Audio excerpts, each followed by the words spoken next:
the Lloyd's List Shipping Podcast.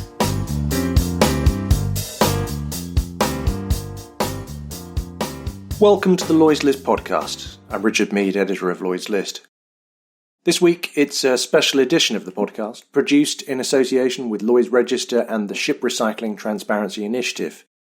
We're talking about ship recycling. Specifically, I want to look at how we drive positive change in ship recycling and move this conversation on beyond the finger-pointing politics that I fear has dominated the ship recycling debate in shipping for many years. Progress has been made, but there is much more that is still required, and we have an opportunity right now to accelerate progress towards a truly sustainable industry. This is a conversation that requires the input of many stakeholders. So this edition of the podcast is about reflecting some of those views. We're talking about how data, reporting and transparency are increasingly playing a role in driving change. We're talking about the shifting dynamics of ESG requirements in financing and the emergence of the circular economy. And we're talking about the need for collaboration beyond shipping, involving a much wider cast of stakeholders prepared to lead. My panel of esteemed experts today are Andrew Stevens, Executive Director at the Sustainable Shipping Initiative and the Ship Recycling Transparency Initiative, Jennifer Riley-James, the Senior Ship Recycling Specialist at Lloyd's Register, Roger Charles, Executive Director, Environmental and Social Risk Management at Standard Chartered Bank, and Kristina Kunigenas, Sustainability Manager at Norden. I want to start this discussion off by asking you each a pretty simple question. We know what sustainable recycling looks like. So the question is, how do we get the rest of the industry to follow? And how optimistic are you that sustainable recycling will be the industry standard within the next, say, 5 years? Andrew, I'm going to come to you first to get us started. Give us some optimism. Tell us what you think sustainable recycling looks like and how do we get there? Right, well, I'll try my best. When you say we know what sustainable ship recycling looks like, we probably actually don't really know this. And I say that because probably across the industry, there is no alignment or agreement on actually what is responsible or sustainable. For the SRTI, Ship Recycling Transparency Initiative, this is an initiative which is method agnostic. And we believe that key aspect in driving responsible and sustainable ship recycling is transparency of data. And by being transparent about this data, which includes ship recycling policies, practices, the companies engaged will allow themselves to be held to account by stakeholders. Jennifer, I want to come to you next with the same question. I suggest we do have at least some idea of what best practice looks like. And as Andrew says, perhaps we don't have the full picture, but we certainly have a goal in mind. So give us your view. What do we need to do here? Give us the broad opening. Hi. So I think from the perspective of the changes that we're starting to see happening in Southeast Asia, where beaching methodologies have traditionally been used, we're starting to see change happening in that industry slowly, where new and novel kind of methodologies and techniques are being trialled to improve the way that health, safety, environmental issues are seen and to improve the conditions in those yards. But it's a learning process whereby those ship recyclers are kind of by trial and error working to improve their industry. Okay. Roger, you're coming at this from the financial perspective, and we're going to get into the weeds of how that really can drive some change, I think. But start us off with a view of how optimistic you are.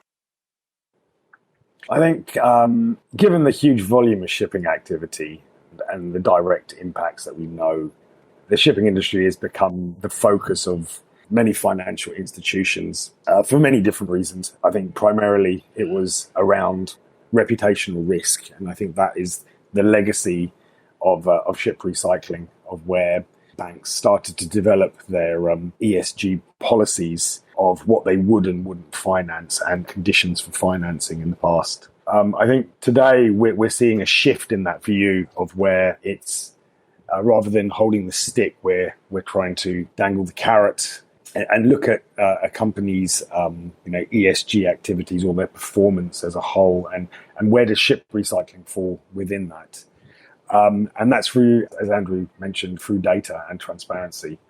So I guess the missing gap really in terms of any of these initiatives is around data. And currently, although data is starting to be generated from the ground up, and that, again, driven by maybe climate change and emissions reporting, now that is starting to widen, and we are now bringing in other aspects such as human rights and end of life of vessels. And as such, once we're starting to build on this information, it informs investors on their own internal decision-making process.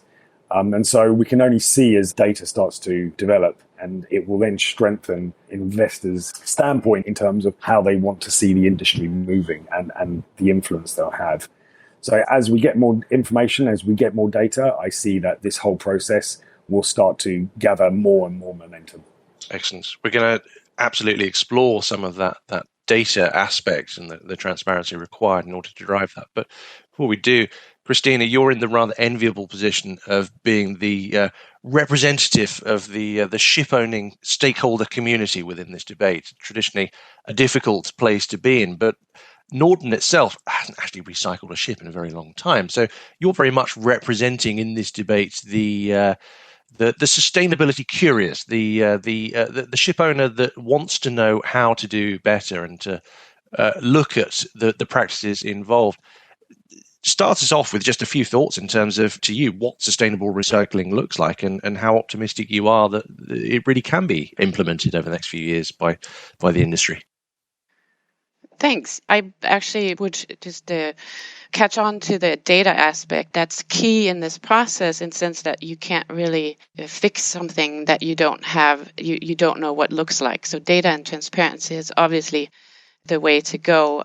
Also, in addition, the bar we see now for what is commonplace sustainability is going up. And this is for all sectors. And I am actually quite optimistic in the sense that transparency initiatives and market forces, hand in hand with regulation, will actually push for increased sustainability in the very end. So I would say we're not there now, but optimism is definitely my point of view. Mm. Good. Okay. So we have our stakeholders. We have the ship owner. We have the sustainable campaigners who are trying to join the dots. We have the finance community represented, and of course we have class, so integral to most of the discussions within shipping right now. The point being here that this is down to no specific sector. This is not a ship owner problem. This is not a finance problem. This is an issue that requires collaboration, not just across shipping, but beyond the regulatory sphere into finance and many other stakeholders apart from that. Andrew, I'm going to come back to you with a slightly broader question, because obviously the Sustainable Shipping Initiative is not just looking at ship recycling, but the way I see it from many other debates, from decarbonisation and digitalisation, the big tectonic shifts within shipping, now has really been never a better time to push ahead with some of the big problems of shipping, simply because we have so many spinning plates within the industry. We have obviously the recent impact of the coronavirus tearing down much of what we know as the normal. But beyond that, we have to find new fuel. We have to find new ways of operating companies. And of course, the shifting demand patterns across that. All of that feeds into this recycling debate because it offers an opportune time to start doing things differently. How would you think about this? Do you think this is a good opportunity to rip up the old rule book and start fresh? Do you get the impression that there is a gaining momentum within the industry to do things differently right now? Yeah, I think this is an opportune moment, as Roger was also describing, that the sort of forces around the ship owners and operators is very present. This is driven by external pressures within the sector and outside of the sector. But there's a growing emphasis for the stakeholders involved in the life of a ship to take responsibility from cradle to grave, meaning all the way back to the design stage and through to the end. And the scrutiny and desire to hold those involved accountable has been growing. And it's been growing in the absence of regulation, as he mentioned as well. This isn't a new concept. This is perhaps new in terms of spotlight within the ship-owning industry, who typically has reacted more to regulatory demands and change than voluntary acceleration of doing the right things right in the maritime sector. So, we're focused on that data and transparency about bringing the clarity, the scrutiny, and really focusing on the dynamics that what you describe as tectonics, there's sort of push and pull factors that are emerging from cargo owners, from civil society towards the cargo owners in terms of visibility over what practices through the supply chain are actually being adopted, and are they responsible, are they sustainable, and what does that mean in the total picture? And this does have an impact on, of course, the considerations of business models.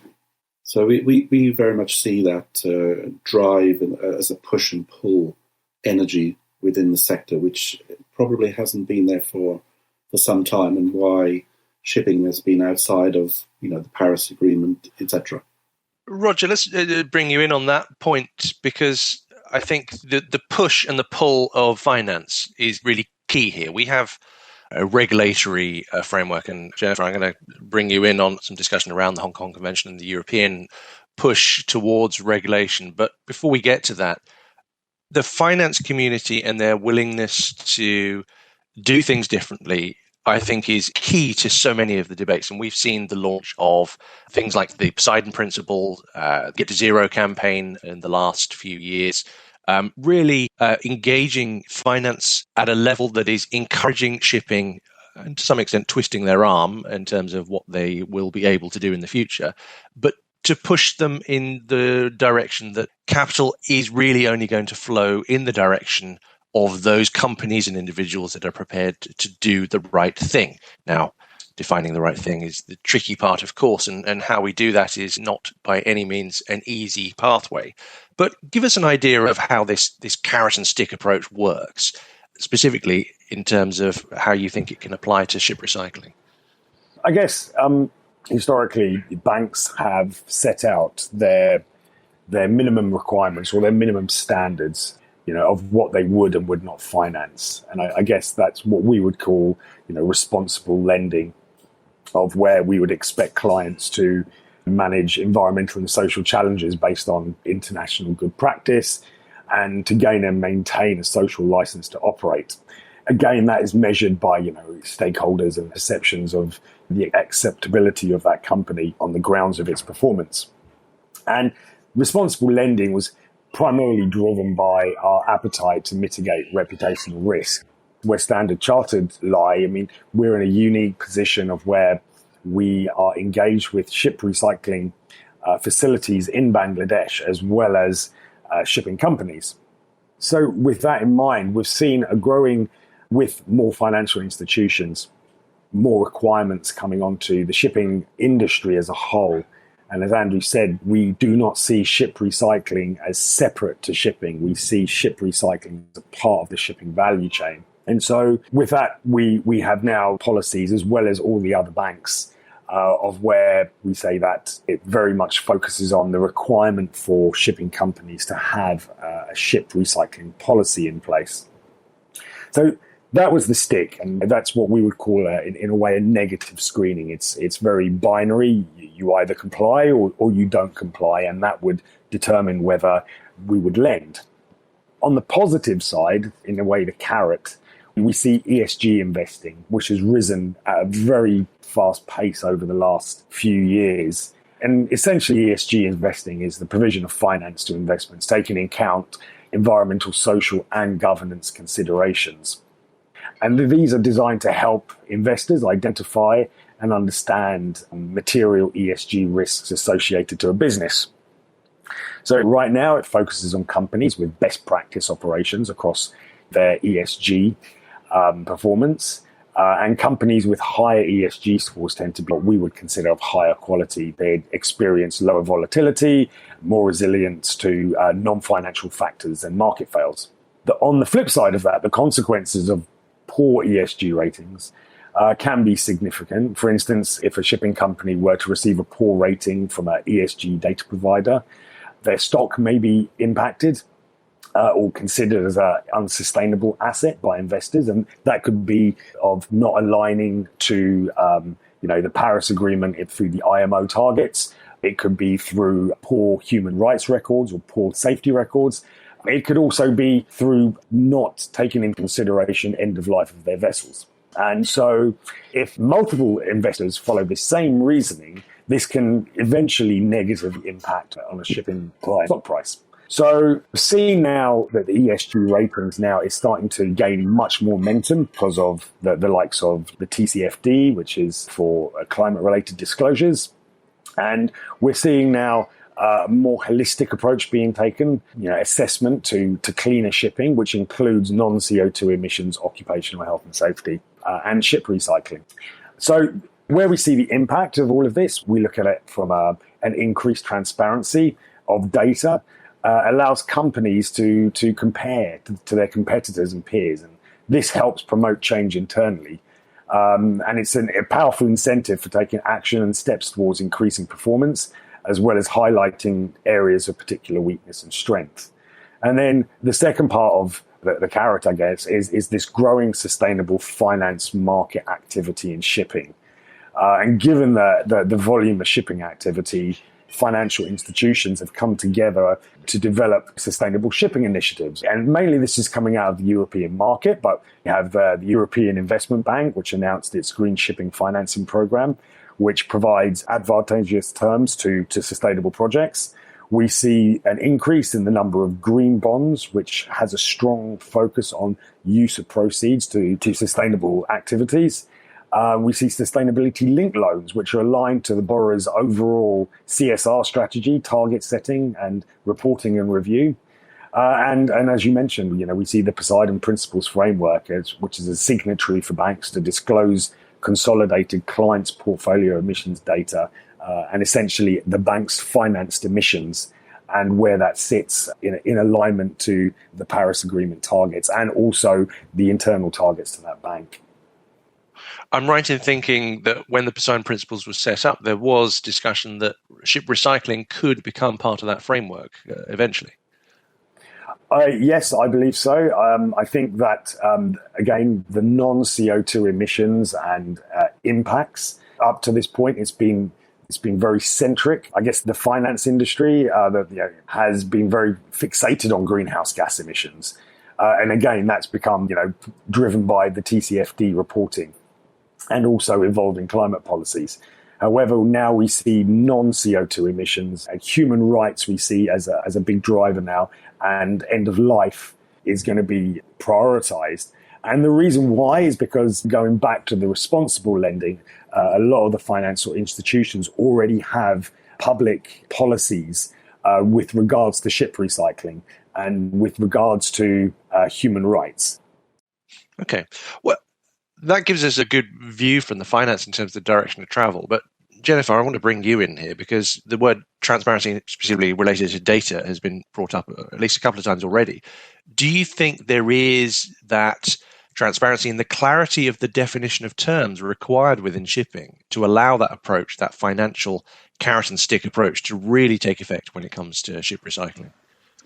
So I think that the concept of transparency within ship recycling is something that's actually growing within the industry relatively rapidly if you compare it to perhaps other areas of shipping.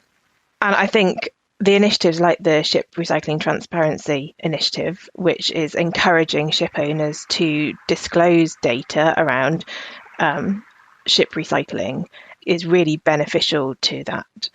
I think the disclosure of data can be a bit of a sensitive subject, and often data is mandated to be disclosed through a top-down kind of regulatory approach. But actually, certainly what we're seeing with the Ship Recycling Transparency Initiative is a kind of a bottom-up voluntary disclosure of data.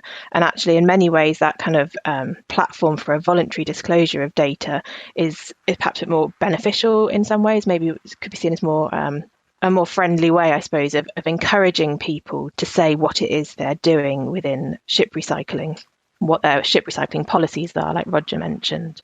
And hopefully that more gentle way of asking people to say, what is it that you're doing will start to build more momentum about the disclosure of that data. Because I think without that level of openness and transparency about what people are doing, whether that's from a ship owner's perspective or potentially as well from a ship recycler's perspective, we won't see the required changes within the industry, which everybody I think is wanting to see happen. Well, Kristina, that seems a good opportunity to bring you in as the ship owner voice. As I mentioned at the outset, this is to some extent, I guess, a theoretical question for you in that Norden doesn't and hasn't recycled ships. But the point is you're looking for what is required. And I guess I'd like your thoughts in terms of where the responsibility of the ship owner lies, regardless of whether you're physically the ones to engage in the end of the ship's life or like Norden, one of the many ship owners that would maintain a younger fleet and therefore sell on ships long before they ever become recycling candidates. How does the ship owner take the blue chip gold standard here and make sure that you are doing the right thing in the terms of the conversation that we've had so far?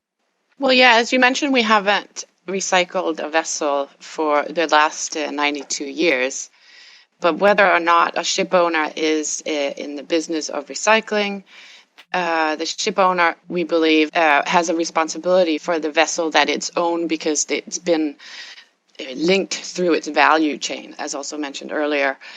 So while our business model is operating a modern fleet, we find it important to express our principles on responsible recycling, even if all the details are not in place yet because we don't have the experience with recycling. Keeping these principles, we help raise the bar and join other leaders who together are continuously raising this bar. And this one place could be via the SRTI platform. And this is also where the level playing field will come into play, and market forces in the end will require owners and other stakeholders to become more responsible.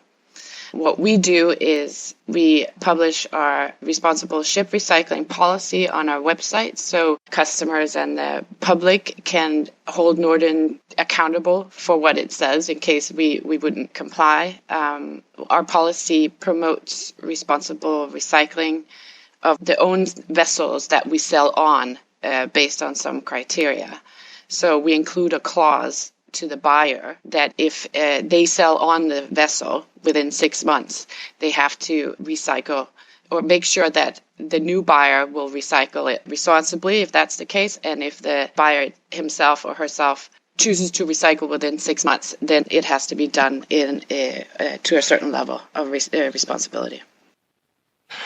And do you think that's enough? Do you think that is a standard that the whole of the industry could and should be held accountable to? I mean, is it, speaking somewhat cynically, do you think it is something that is in any way enforceable? It seems like a nice touch, but realistically, is anyone going to adhere to that? You're totally right.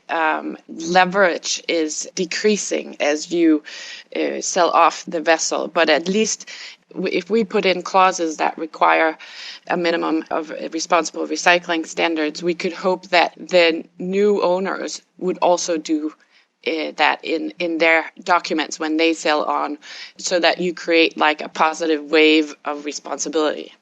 Mm.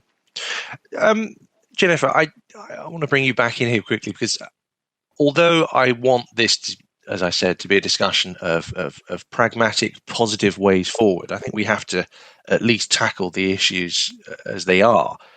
The Hong Kong Convention was agreed in 2009. I think it's generally accepted it's unlikely to be coming into force until around 2025 at the earliest. And already we have questions being asked about the certification of yards by some of the class societies, as standards do appear to fluctuate quite widely. You've got the European Union's rival recycling regulation, which is very much aimed at pushing higher standards. That's really had problems finding sufficient yards of the required standard to scrap large numbers of ships. And all the while, the existing standards of cash buyers using end-of-life flags with impunity, while the general attitude seems to be that you can't really blame the ship owners for choosing the most cost-effective option, all of which adds up to a status quo that is less than what we would like. this discussion, we've got four people who are very much pushing the blue chip, gold-plated standard here. How do we get the fragmented middle of shipping to go beyond this and change this situation? Okay. So I think the first thing to start with is that change is happening, and it is in part being driven by the EU ship recycling regulation, which has provided this kind of top-down push with absolute deadlines set into the legislative text for ship owners and ship recycling facilities to comply with. So that's the first point, where top push. And I think what we're starting to see in response to that top-down push is a bottom-up change. But the problem is that old habits essentially die hard, and trying to change entire industries essentially overnight is difficult, but also trying to change global perspectives is also a big challenge. And certainly I think sometimes society can kind of get fixated on what's previously happened rather than just kind of looking at what's happened and trying to learn and work to improve. And I think that journey of learning and improvement is certainly what everybody on this podcast is talking about and trying to start the ball rolling with. Obviously the traditional industry of beaching, which is where a lot of the focus and the problems around ship recycling have historically lay. So traditional beaching with substandard practices really isn't right and shouldn't be kind of condoned and promoted. But beaching is an industry that is going to be needed, whether that's kind of for good or bad, I suppose, and it won't go away overnight.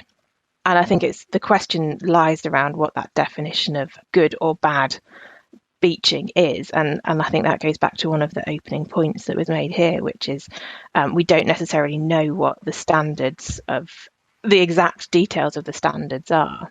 The EU ship recycling regulation and the Hong Kong Convention both set these top-down standards, but it's like I say, it's the details that perhaps are missing and what the bottom-up push is trying to kind of clarify.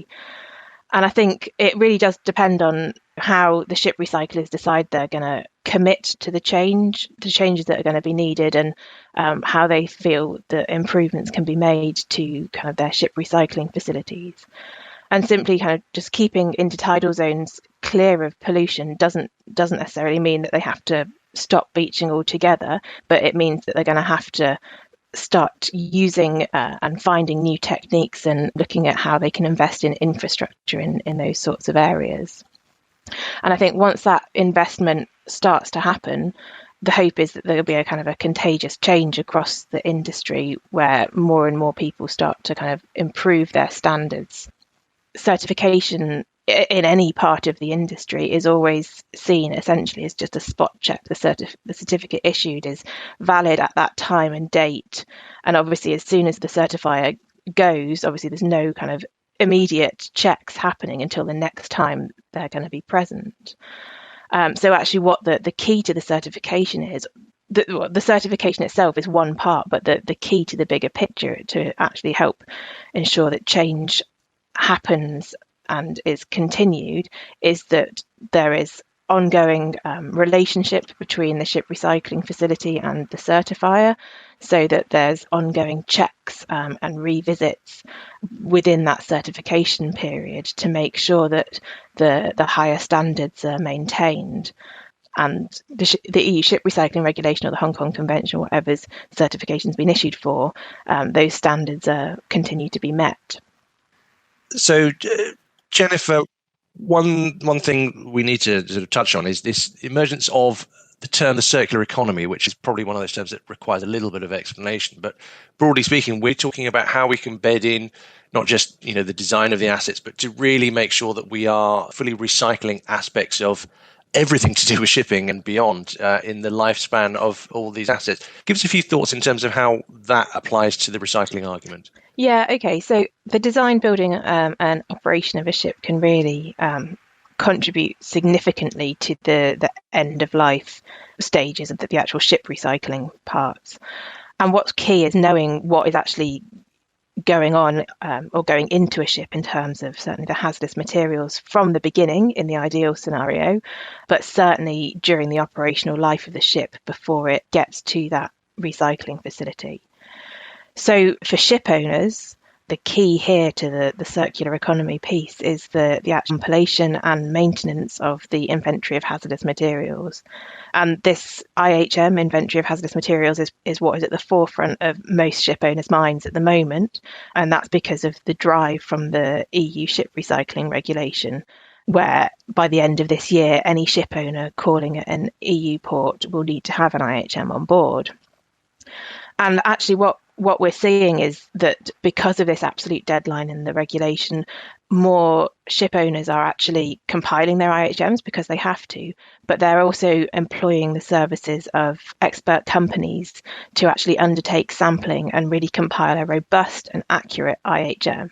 And this will mean that when the ship comes to be recycled, the information will be much more useful to the recyclers at end of life. So the ship owner actions now are contributing to the end of life processes.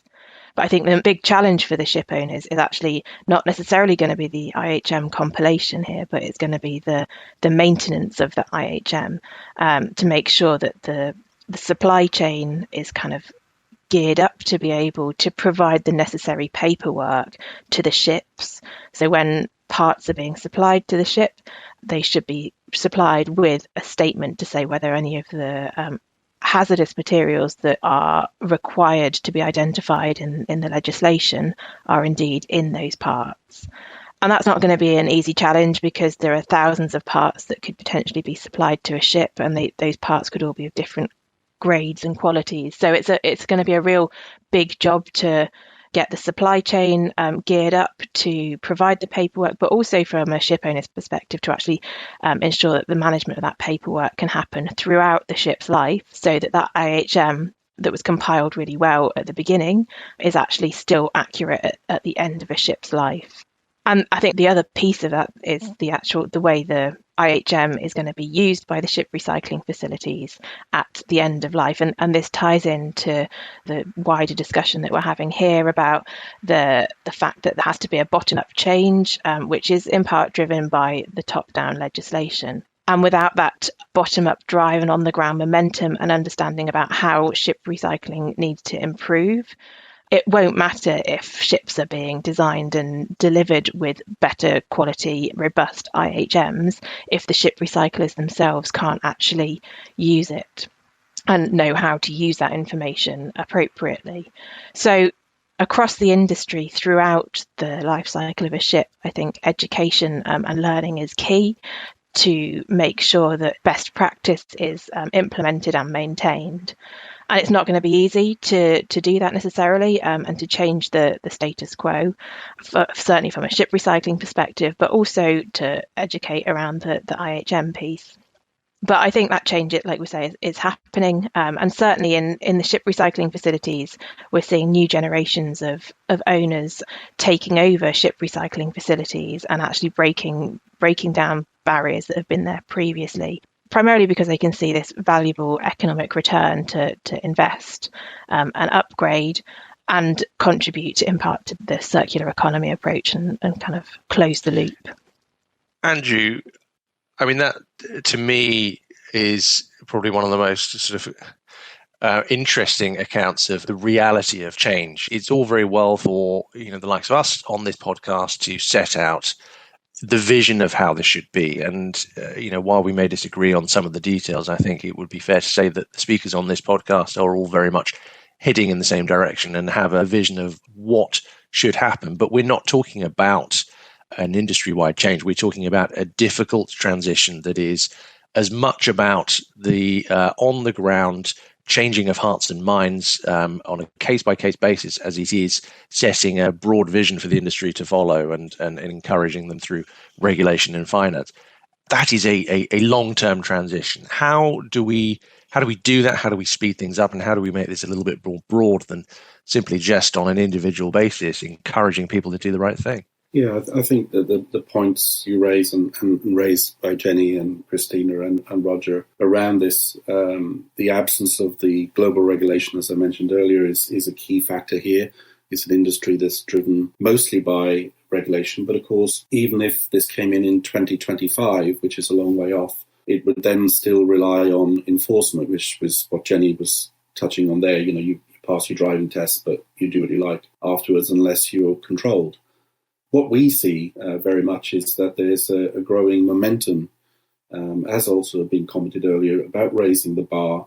There very much is a groundswell from the bottom up, those stakeholders that are involved on both the demand side and the supply side, forming this, what may be called the chorus of the willing, where on the supply side in particular is now what I see as a want and a drive to change, to do things right, understand what that is, that some believe is right, is sustainable and responsible, and how to bring that about. And it's very difficult to, over time, bring your practices in a ship recycling facility up to that standard that matches market needs. You invest in the resources, the infrastructure, the practices and processes, lots of training. It's very difficult to tend to tracks and say, well, this is the good way that we do things, but we also do it, to a lesser degree because that suits some.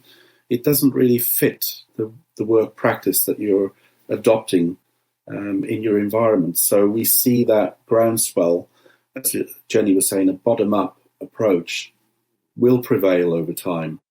And there is certainly a willingness on those ship recycling facilities that we see where there is a meeting of like-minded philosophy and willingness to put these things in place and change for the better.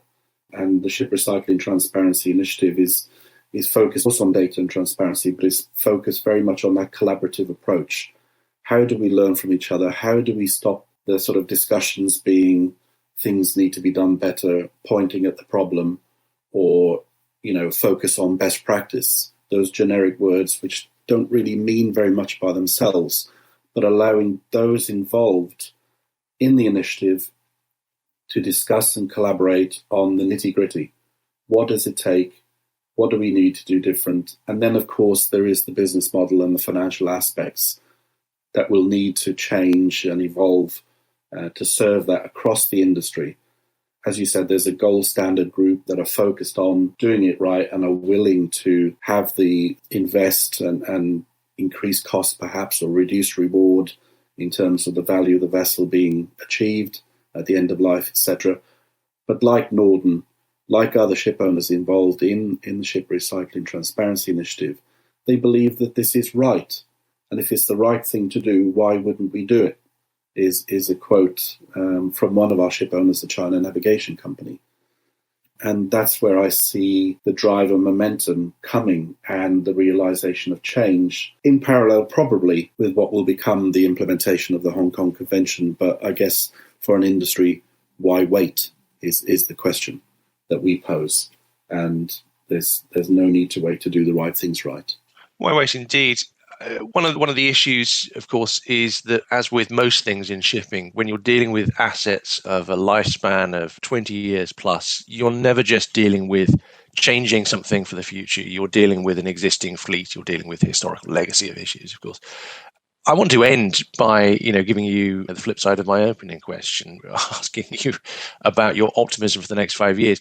If you could change one thing from here going forward, what's your priority? What would be your message to the industry if they could focus on just one thing?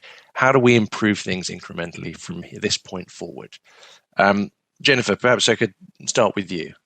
What I would say is that we need to be open-minded about what sustainable ship recycling could look like. It doesn't mean that standards have to be lowered. It doesn't mean expectations have to be lowered either. I think it's about being open to the innovation that's currently happening. And certainly we've seen that innovation in the handful of cases that recycling facilities we've been working with quite closely. And what we've seen is really bold. In some cases, it's new or completely novel. But if that's proved over the longer term to be successful, it could reinvent the way the vast majority of ships are actually recycled. And so it's that open-mindedness to change, both from the recyclers, but also from the wider industry. Wonderful. Kristina, I'm going to put you on the spot. Change one thing to make the industry better in terms of sustainable recycling. What do we do? Well, actually, to reiterate what Jennifer just mentioned, I think transparency to a larger degree would help that, because it's about being open-minded, but also being transparent about the different levels of sustainable ship recycling.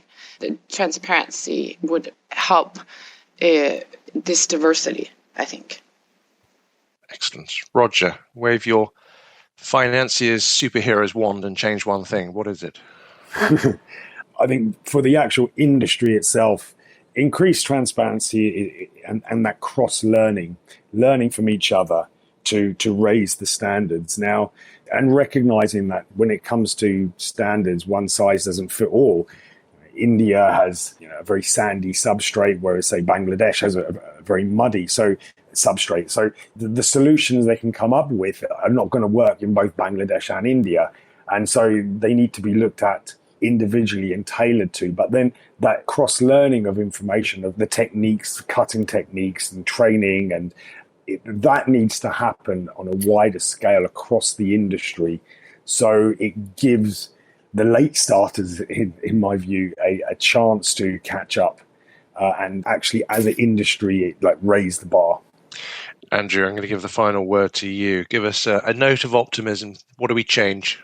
Yeah, I think in addition to being transparent and willing to be accountable, I think, the recognition that change is tough, and it is about that collaboration, the learning and working together.